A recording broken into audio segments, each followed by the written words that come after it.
पाकिस्तान में शहरियत ॾियण जो इख्तियार सूबाई हुकूमत खे हुअणु घुरिजे।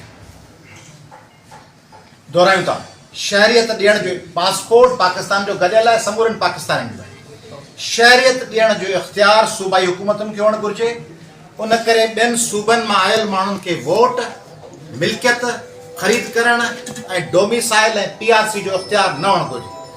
असां ॿियनि क़ौमुनि बशमूल पख्तूननि जे क़ौमी क़यादतुनि खे वाज़ह करणु चाहियूं था त उहे सिंध जे इन्हनि जाइज़ मुतालबनि में सिंध सां गॾु बीहनि।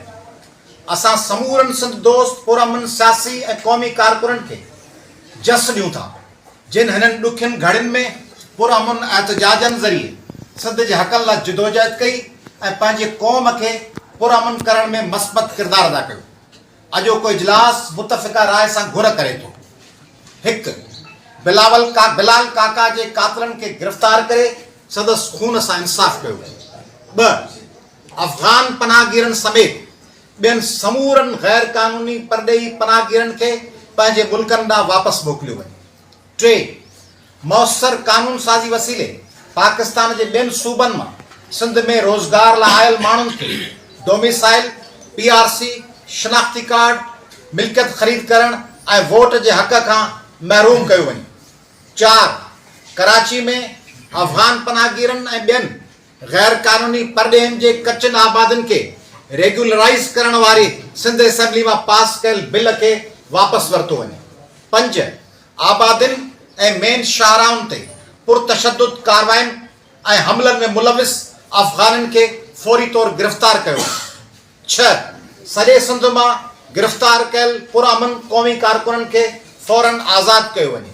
इजलास में फ़ैसिलो कयो वियो त मथियनि मुतालबनि जे मञता लाइ 21 अगस्त 2022 ते हैदराबाद में सिंध एक्शन कमेटी तरफ़ां जलसे आम कयो वेंदो।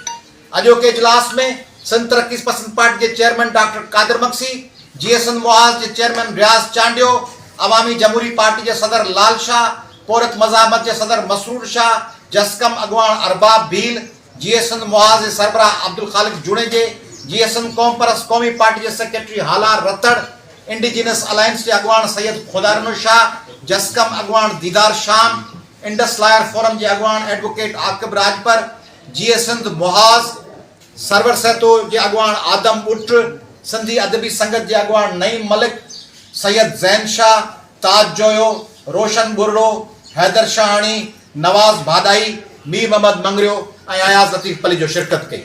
बुनियादी गौर इन ॻाल्हि ते कयो वियो आहे त सिंध हुकूमत सिंध जे माण्हुनि खे पंहिंजे वतन में, ही 1000 साला वतन आहे, ही को 10-15-20 सालनि में कोन ठहियो आहे। असीं पाकिस्तान जे हिकु सूबे में रहूं था पर उहो सूबो हिते जे रहवासियुनि जो हज़ारे सालनि जो तारीख़ी वतन आहे। उन में उन्हनि जी प्रोटेक्शन कोन कई वई, जेको अलकरम स्क्वायर ते थियो, जेको सोहराब ॻोठ ते थियो, जेको ॿियनि इलाइक़नि में थियो। सिंध जे कंहिं ज़िले में थियो आहे, कराची में थियो आहे, उहो बि असांजो ज़िलो आहे, हैदराबाद सकत, जिते बि बदअमनी थी आहे उनखे पुलिस खे रोकणो। बिलाल काका जे उन वाक़े वक़्तु पुलिस उते मौजूदु हुई, उन कुझु कोन कयो।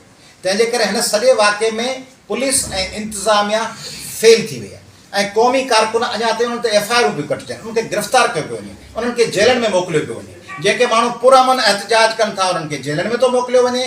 जेके वैनुनि ऐं बसुनि मां माण्हुनि खे लाहे उन्हनि जी बेइज़तियूं था कनि, न्याणियुनि सां बदतमीज़ियूं था कनि, उन्हनि सां हिकिड़ो दहशत वारो माहौल था पैदा कनि ऐं ॿियनि मुल्कनि जा झंडा झूलाइनि था। सिंध में का सियासी पार्टी पंहिंजो पार्टी जो झंडो खणंदी आहे त उनखां उहो झंडो लारायो वेंदो आहे, उन ते दबाव विधो वेंदो आहे, उनखे डिॼारियो वेंदो आहे त हीउ झंडो फलाणो छो खणी वेठा आहियो, हीउ ॿिए मुल्क जो झंडो खणी वेठा आहिनि।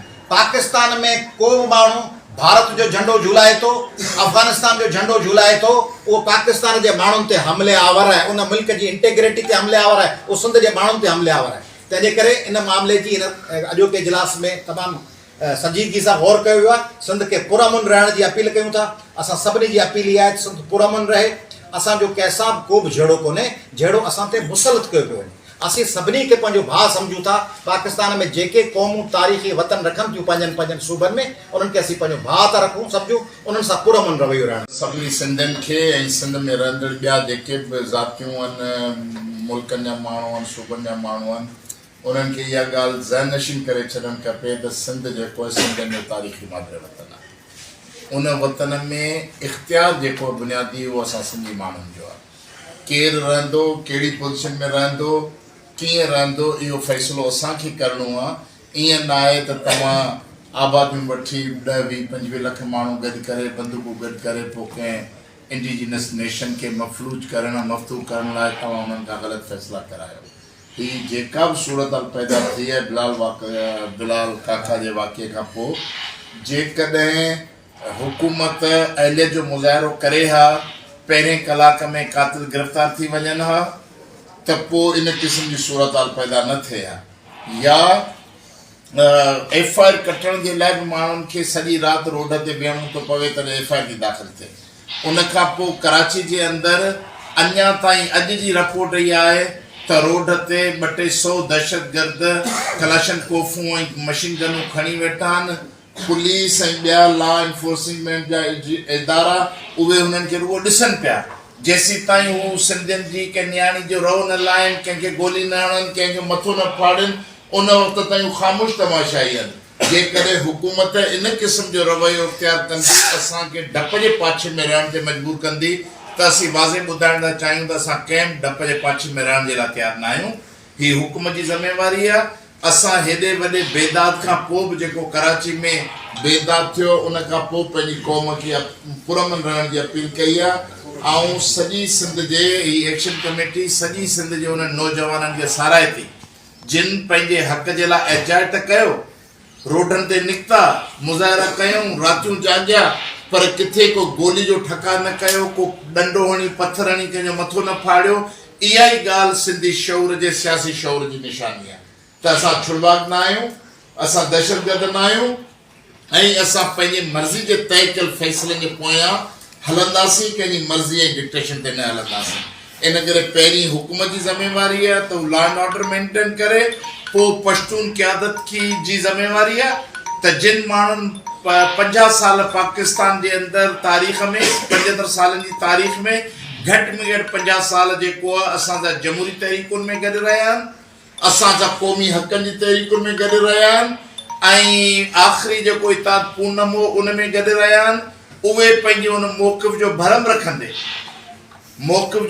रखंदे सिंधियुनि जे इन अहसास ऐं जज़्बे जी यानी कि इज़त ऐं मान ॾियनि त असां चाहियूं था त जेके बि ग़ैर मुल्की आहिनि उहे सिंध छॾनि। अफ़गान पनाहगीर हुजे, छो जो अफ़गान पनाहगीर त आयो ई सियासी मक़सदनि जे करे हिते पनाह जे लाइ हुयो। 1979 में रूस जे अफ़गानिस्तान में अचण ऐं इनक़लाब सौर जे नतीजे में आयो। हाणे वफ़ाक़ी हुकूमत ऐं सिंध हुकूमत जी ज़िम्मेवारी आहे त उन्हनि खे वापसि पंहिंजे ॻोठ मोकिले, उते अफ़गाननि जी हुकूमत क़ाइमु थी वई आहे, उन्हनि खे वापसि होॾे मोकिले। पोइ बर्मी बंगाली आहे, उन्हनि खे कढे, पर हुकूमत शर्मिंदगी जो बेशर्माई जो मुज़ाहिरो करे उन्हनि जी कानूननि खे रेगुलर करण जा बिल भई पास करे। आहे को शर्म जो मक़ाम त हिकिड़े पासे 5 करोड़ इंसान चवनि था त हीअ ग़ैर मुल्की था निकिरो, असांजे मथां दॿाए, दहशतगर्दी, ख़ौफ़, आम ज़िंदगी जी शयुनि जी अणाच आहे।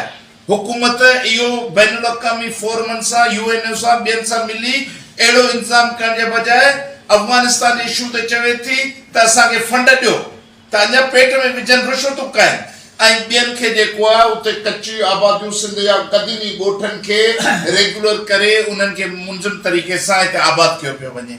इहा सिंध दुश्मनी आहे। असां पीपल्स पार्टी जे इन अमल खे सिंध दुश्मनी सम्झूं था, सिंध सां गद्दारी जे मुतरफ़ इन खे करार ॾियूं था। इन करे पश्तून क़यादत पंहिंजो तारीख़ी किरदारु अदा करे, पंहिंजे पश्तून बिरादरी खे सम्झाए त सिंधियुनि खे ईअं ई बाज़ार जो खाद न सम्झो वञे त कलाशन कोफूं खणी टोला वठी तव्हां असांजे घरनि ते, मिल्कियतुनि ते हमला कयो, या कराची में ख़ासि तौर ते गुंडागर्दी जो राज ठाहियो ऐं उन्हनि खे वापसि पंहिंजे घरनि ॾे मोकिले, ऐं सिंध जे इन अहसास जी तर्जुमानी करे, जीअं पिशावर में अञा ताईं अफ़गाननि जी कैंप क़ाइमु आहे, चमन में अञा ताईं अफ़गान मुहाजिरनि जी कैंप क़ाइमु आहे, त ऐं चवनि था त हुननि खे वापसि मोकिलियो, त असां सां गॾिजी पश्तून क़यादत मुतालबो करे त ही जेके बि अफ़गान पनाहगीर हिते आया आहिनि उन्हनि खे वापसि अफ़गानिस्तान मोकिलियो। त पोइ जेका सिंधी ऐं पश्तून तारीख़ी हमआहंगी आहे, जंहिंमें महकूम क़ौमुनि जे हवाले सां असां हिक ॿिए जा इतादी आहियूं, असां कंहिं बि नस्ल जे बुनियाद ते, कंहिं बि क़ौमियत जे बुनियाद ते असां तहसुब ऐं नफ़रत नथा करियूं, पर इहो असांजो हक़ आहे त असां पंहिंजे वतन जे नंगनि ऐं दंगनि जी हिफ़ाज़त कयूं, असां पंहिंजे वतन जी बका जे लाइ जेको सो कमु करियूं।